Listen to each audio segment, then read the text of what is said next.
Baseball Tonight, Goodyear Express Tour pulling into beautiful Fort Myers, Florida on Tuesday, a high of 80 degrees at a Red Sox camp, where this year they have unveiled Jet Blue Park and the Baby Monster, which is actually 3 feet taller than the Green Monster up in Boston. Brand new facility at a Red Sox camp, and a brand new manager, Bobby Valentine, was here with us last year on Baseball Tonight. Now he is calling the shots on the field at Fenway Park, and he's already shaken up the spring training routine for the Red Sox players. Well, actually, what I told them is that they basically all will be here to relearn what to do, and I want them to figure out when to do it. That means to be on time when they're doing it. They're doing more reps, but it's a shag-free spring training, so there's no standing around. For the most part, they're out of here the same time or earlier than they were before, but I think at the end of the day, most of them said they're tired, and I think that's a good thing. John Kruk and Tim Kirchen standing by. Tim, how has camp been different this year under Bobby Valentine?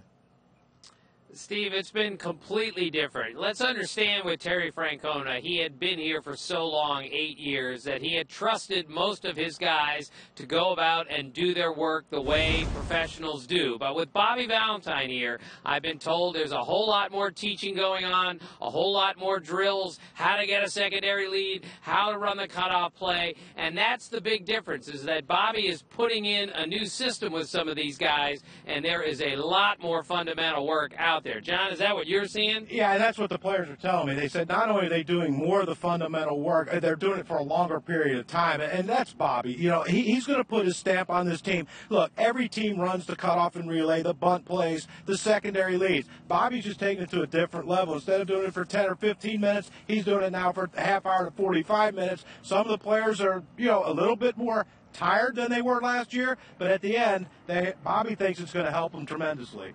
One guy who could use a change this season, men, is Carl Crawford. His first season as a big-name free agent signing in Boston did not work out well. Crawford has had some injury issues this spring, and there's a question now as to when he'll be ready and where he will hit in one of Bobby Valentine's many lineups. Tim, how will year 2 work out for Carl Crawford in your view? Well, it's going to start slowly because he's probably going to miss at least the first week of the season, but maybe not more than that. The big thing with him is they have to get him to be more aggressive. He was so tentative last year on the bases and in the outfield. I've been told many times he's about comfort and he's about trust, and it's up to Bobby Valentine to make him feel that way. Otherwise, we're not going to see the Carl Crawford from Tampa Bay anytime soon. You agree with that? Yeah, that's the thing. Carl Crawford has to go back to being an athlete. He's a gifted athlete, a 3-sport star in high school. Colleges wanted him to play all the 3 sports. He needs to go back to being an athlete. He was so robotic last year, so tentative, like you said, Tim, that he needs to loosen it up a little bit and play to his capabilities and let his athleticism take over. Back to you, Steve.